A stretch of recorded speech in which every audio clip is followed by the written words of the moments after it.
Today we are looking at separation of mixtures.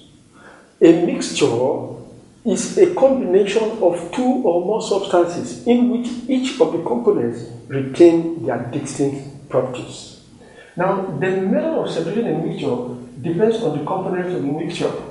Let us consider some methods of separating a mixture. Now, some methods of separating mixtures include 1. Mixture of solid and solid. A. Sieving.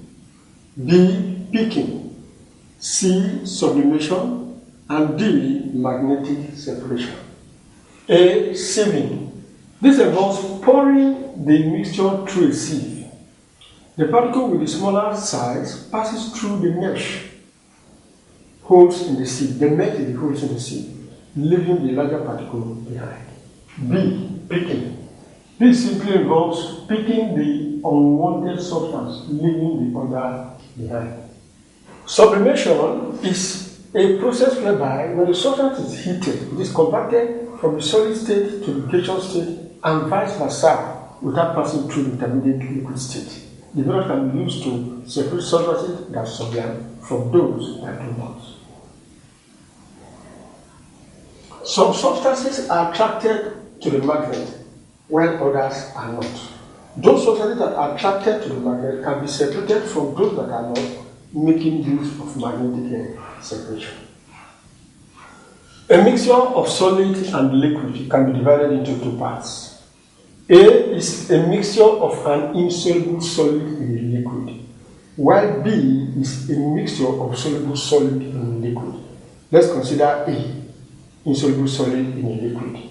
The following methods involves decantation, filtration, and centrifugation. Number 1, decantation. When the solid particles are large, it is better to use decantation. It simply involves pouring away the top liquid portion and leaving the solid portion behind. Now, filtration is a technique of separating a soluble solid from a liquid. The mixture is poured through a filter paper. The solid portion will be retained in the filter paper, while the liquid portion will pass through. That solid portion that is retained is called the residue, while the liquid portion that passes through is called the filtrate. Centrifugation is a method of separating an insoluble solid from a liquid, where the solid particles are very, very small. The mixture is poured into a centrifuge, and the centrifuge is spun round at a high speed. The high speed pushes the solid portion to the bottom, leaving the liquid portion on top. This liquid portion cannot be poured away or decanted. We have earlier divided a mixture of solid and liquid into two parts. The first part is a mixture of an insoluble solid in liquid, which we have already considered. We are going to consider a mixture of soluble solid in a liquid. Mixture of soluble solid in a liquid.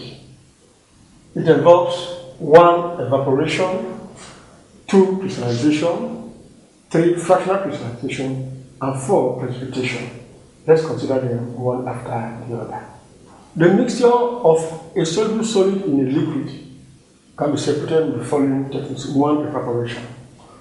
In evaporation, the mixture is heated and the liquid portion evaporates. It is lost to the air, leaving behind the solid portion.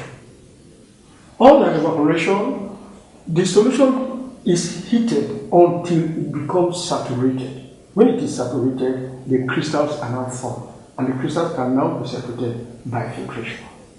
With fractional crystallization, the solution contains two different solutes with different solubilities. So when heated, the one that is less soluble is crystallized before the one that is more soluble. It utilizes the principles of difference in solubility. Then the last of the method of separating the soluble solid from the liquid, precipitation. It involves pouring a solvent into a solution, and the solvent forces away the solid that is contained in the solution. A typical example is adding alcohol to a mixture of salt and water. The alcohol pushes away the salt, and the salt is then precipitated, leaving behind a mixture of alcohol and water. Mixture of liquid and liquid can be categorized into two. A is miscible liquids like alcohol and water, while B, immiscible liquid like water and petrol. Let's consider them one after the other. Separating a mixture of two miscible liquids can be done in two ways, depending on the differences in their boiling point. Now, with distillation, when the difference in boiling point between the two liquids is far apart, we make use of distillation. But when the differences in boiling point are close, we make use of fractional distillation. Let us consider number one, distillation. When the differences in the boiling point of two miscible liquids exceeds 20 degrees Celsius, we make use of distillation. The mixture is heated, the one with the lower boiling point vaporizes, and the vapor is cooled, making use of the Liebig condenser, and the condensed vapor can be collected at the receiver, while the other liquid will be left behind in the flask. Fractional distillation can be used to separate a mixture of two liquids whose boiling points are very close to each other, making use of a Liebig condenser and a fractionating column. The liquid with the lower boiling point passes through the fractionating column into the Liebig condenser. It can then be collected at the receiver, while the liquid with a slightly higher boiling point will be left behind in the flask. Chromatography is a method of separating a mixture of a solute from its solution by making use of the different rates of diffusion of the various solute in an absorbent medium. It is used to separate a mixture of colors or dyes. So there are different types of chromatography. We have the paper chromatography, the gas chromatography, the color chromatography, and the thin layer chromatography. Example 1. A mixture of sand, ammonium chloride, and sodium chloride is best separated by A. Sublimation, followed by addition of water and filtration. B. Sublimation, followed by addition of water and evaporation. C. Addition of water, followed by filtration and sublimation. D. Addition of water, followed by crystallization and sublimation. The correct option is A. A because after sublimation, you now have a mixture of common salt and water. So when water is added, it cannot be separated by filtration. B is wrong because after sublimation, addition of water, when you evaporate, you'll be evaporating a mixture of sand and water. C is also wrong because when water is added, both ammonium chloride and sodium chloride will dissolve. D is also wrong because when water is added, both ammonium chloride and sodium chloride will equally dissolve. And so the only correct option is A. Example 2. Chromatography is used to separate components of mixtures which differ in their rate of options. A. Diffusion. B. Migration. C. Reaction. D. Sedimentation. The correct option is A. Diffusion. B is not correct. B. Migration is when people move from one place to another at a particular season. We're not talking of people here. C. Reaction. There's no reaction taking place. D. Sedimentation. Sedimentation means settling down. So the only correct option is diffusion. Movement of chemical substances from one place to another. Example 3.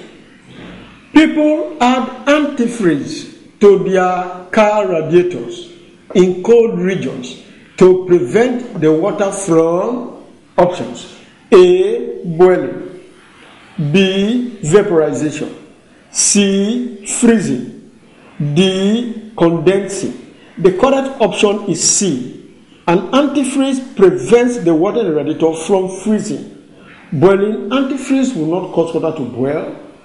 B. Antifreeze will also not cause water to evaporate. C. Antifreeze will not cause water to condense. The only thing antifreeze will do is to prevent water from freezing. And consequently, the correct option is C. Example 4. A mixture of iodine and sulfur crystals can be separated by treatment with A. Water to filter the sulfur. B. Methanol to filter iodine. C. Ethanoic acid to filter off sulfur. D. Sulfur 4-sulfide to filter off iodine. D is the correct option because the iodine will dissolve in sulfur 4 oxide and can be filtered off. A is wrong because water will not be able to filter off sulfur. B. Methanol will not filter off iodine. C. Ethanol equally will not be able to dissolve sulfur. So consequently, the only correct option is D.